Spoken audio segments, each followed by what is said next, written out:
If you've been in the Sonic fandom long enough, or even if you just have a passing interest in the series, chances are you've at least heard about Archie Comics' Sonic the Hedgehog, which ran from 1992 to 2017. This was a comic book that had started out as a simple tie-in to the video games and cartoons, offering an interesting take on Sonic with a hodgepodge of ideas old and new being used to make up the world of Mobius. Maybe you've taken an interest in this wacky comic via the current burst of video essays, YouTube shorts, and comic dubs, and actually want to start reading the comic for yourself. Maybe the idea of reading 25 years worth of comic material that spans across hundreds of issues seems a little intimidating, and you're not quite sure where you should start reading given what you've heard about it. In this How to Read Archie Sonic video, I'll tell you all about the various phases of the comic, the individual books that make up the series, where you should start reading, and some more little tidbits. First, I'd like to clear up one of the bigger misconceptions of the comic, and most likely one of the biggest reasons most people don't even want to give the comic a chance.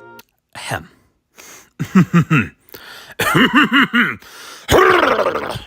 Notorious writer and artist Ken Penders did not write and draw every single issue of Archie Sonic before 2006, nor did he create every single original character that shows up in the comic. This is one of those misconceptions that gets thrown around the web, no doubt because of the coverage of Ken's history with the franchise and his various other legal debacles, and it ends up painting him as the only important person who has ever worked on the comic before Ian Flynn. Yes, Ken Penders did write a decent chunk of issues during the 90s and early 2000s, but it should also be mentioned that Ken was only one man out of an entire team of writers and artists who worked on the book. As for the notorious Ken Penders art that he made, you know, the funky panels of long-quilled Sonic and other images that people pull from Google Images to make their funny reaction videos, a majority of them aren't even Ken's work. Ken Penders had penciled less than 20 issues during his time on Archie Sonic, and it was exclusively for stories that he had written. This isn't so much as me defending Ken as a creative, but more so one of those talking points that I would like to see put to rest, because it just becomes incredibly annoying whenever Ken Penders gets brought up into a conversation that has nothing to do with him. The misinformation even gets so bad that I've seen people claim that he created Sally Acorn and the Freedom Fighters, characters created by Sega who had appeared almost a year before Ken had even started writing for the book. Comics are a collaborative medium, and the idea that one person could write and draw every single issue of an ongoing comic book and one-shots and spin-offs and other ongoing books is just silly. Did I go on a tangent? I think I went on a tangent. Oh well. First order of business, I would like to go into all the various types of Sonic comics that Archie had published, with quick little descriptions of what each book entails and what you can expect from it, as well as if it's actually important to what's considered the main continuity of Archie Sonic. First up is 1992's Sonic the Hedgehog miniseries. This 4-issue miniseries is the very first Sonic comic put out by Archie, acting as a sort of pilot for the rest of the book. When this comic came out, Sega of America were still figuring out what they wanted to do with this new version of Sonic and his new world, so there were a handful of inconsistencies with the rest of the book.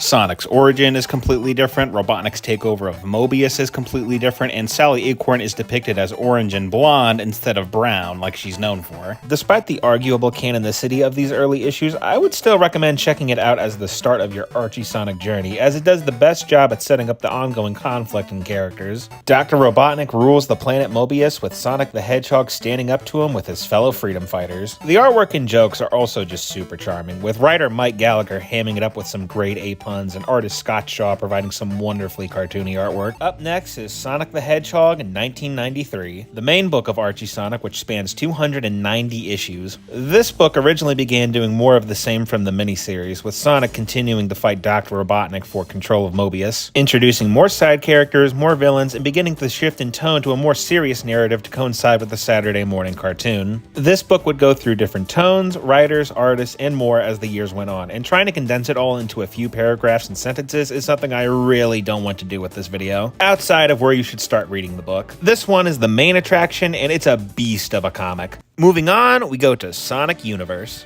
Sonic Universe is another ongoing book that launched in 2009, continuing events from the main book. This book often follows the adventures of characters other than Sonic and the core cast of Freedom Fighters in small 4-issue mini-arcs that may or may not tie into events happening in the main book. Characters such as Knuckles, Shadow, Silver, and a handful of others. If you're looking for short Sonic stories in a comic format, I honestly think this is the best place to start for reading as a newbie. Following that is Knuckles the Echidna, the first ongoing comic from the 90s, clocking in at 32 issues and primarily written by Ken Penders. Everything you've heard about this comic on the internet is true and then some, and it's even weirder when you actually read it for yourself. This comic primarily acts as a quarantine zone for Ken's non-Sonic ideas, using Knuckles as a means to an end to put out unoriginal ideas and stories that are often more boring than they are baffling. This comic does introduce some interesting ideas and characters, but a handful of them are either done away with in later issues or are only ever good when written by another writer. If you just want something to laugh at, I'd give it a cautious recommendation. Sonic Super Specials and One-Shots. Sonic Super Specials were a series of comics in the 90s that were giant one-shot issues, starting out as actually plot-relevant stories before becoming a dumping ground for some of Archie Sonic's worst content. A handful of these are certified stinkers, and you'd be better off just getting some of these plot beats from wiki entries. On the flip side of things, the earlier one-shots, the ones not under the Super Special name, are great, with classics such as In Your Face, Sonic Blast, Mecha Madness, and some others. Various miniseries. Aside from the OG miniseries, Archie Sonic had 3 other miniseries that followed side characters, those being Princess Sally, Tails, and the awesomely named Sonic's friendly nemesis, Knuckles. All of these are meant to be read in between the main book, adding some neat world building to the world of Archie Sonic. Sonic X. Sonic X is the tie-in comic to the anime Sonic X, sticking close to the aesthetics and tone of that show. It's decent fun, but not important to the main series, save for issue 40, which you could arguably skip anyway. Sonic Boom. Sonic Boom is the tie-in comic to the spin-off series Sonic Boom. If you love the self-aware humor from the TV show, then you'll fall in love with this comic as it doubles down on that sense of humor. This one is slightly more important to the events of the main book than Sonic X, as it ties into the second Sonic and Mega Man crossover, Worlds Unite. With only 10 issues, it's a very light and fun read. Lastly, we have trade paperbacks and collections. Sonic Archives, Sonic Selects, Sonic Saga series, Sonic Legacy, and Sonic Super Special magazines are all just trade paperbacks of the comics, either in chronological order or just following a particular theme. These are mostly unimportant unless you're a collector or you want to try and hunt these down so you can read the comics in person without having to spend hundreds of dollars on single issues. That about covers everything that you can read. Now let's get to talking about where you should start reading. All in all, I would say there are 3 really good places to start reading Archie Sonic. Number 1 is all of it. Everything from issue 0 of the miniseries or the first issue of the main series and everything after that. This is if you want to go out and see everything this book has to offer, warts and all. I can't lie to you and say every issue of this comic before 2006 is some underrated gem. Plainly put, a lot of it gets really bad, whether it be through poor writing, shoddy artwork, or editorial meddling that results in both. But I also can't say that all of it is totally worthless, since I do think that between the cracks, there are a lot of fun stories and moments that show that the team behind this book really did want to create a good comic book. Reading everything also prepares you for the excellence that is 2006's Sonic the Hedgehog issue 60, written by Ian Flynn. This issue marks a definitive change in both quality and tone for the book, where it would finally decide that it just wanted to be an all-ages adventure comic with vibrant and cartoony artwork in a style closer to that of the Sega games. While the world, character designs, and tone would change to match those of the games better,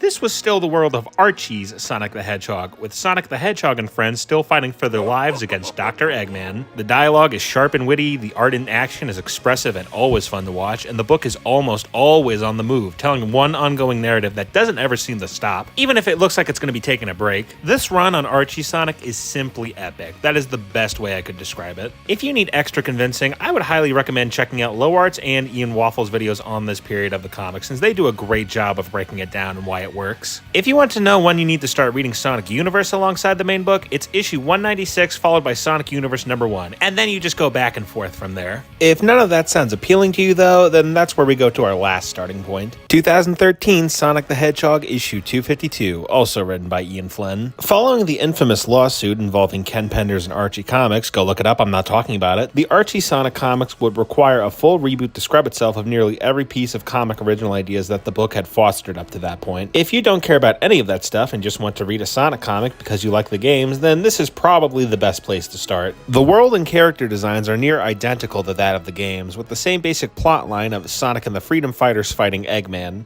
It's the same general idea, just more oriented to what the games had been doing. If you love Sonic Unleashed in particular, you'll get a kick out of the reboot, as 75% of it consists of a retelling of that game's story, with some fun twists such as adding new characters and seeing what other game characters might have been up to during the events of Sonic Unleashed. The reboot is around the same quality as Ian Flynn's other Archie Sonic stories, and if you enjoy his writing from the IDW Sonic comics or Sonic Frontiers, then you should get some enjoyment from this run. Start at issue 252 for the main book and issue 55 for Sonic Universe if you want to get started at the reboot. The reboot is also pretty short, with around 80 issues altogether, making it a fairly light read. Of course, you could always just start anywhere if you wanted to. Just pick whatever has a cool cover, see if you like it, and decide if you want to keep reading. If you're looking for a more specific reading guide and when you'll need to switch books, I'll provide a few reading guides that I like to use in the description, as well as a few character-specific reading guides I made myself. Now, sadly, these comics have been out of print for over half a decade, and there's no official way of purchasing them nowadays. I know it's sad, I'm a little broken up about it, so I'm just going to post some pictures that make me feel better. Just some cool pictures is all. Yeah, that's it. Cool pictures. Super cool. Some would even say way past cool. While there have always been videos and online content going into these comics, I feel as though Archie Sonic was just one of those pieces of media that was deemed too intimidating to tackle for its sheer size and somewhat infamous reputation, with most actual reading recommendations being stuck on blogs or websites that aren't going to reach a lot of people. I hope this video does manage to get out there and help offer a few simple suggestions on where you can start reading this wacky but mostly fun comic series, since I think it has a lot to offer. I'm not sure if I'll ever tackle video essays like this ever again, maybe for a hypothetical Bunny Rabbit or Eggman video, but we'll see. I'd just like to thank you for watching, and I hope this video gets you to start reading Archie Sonic.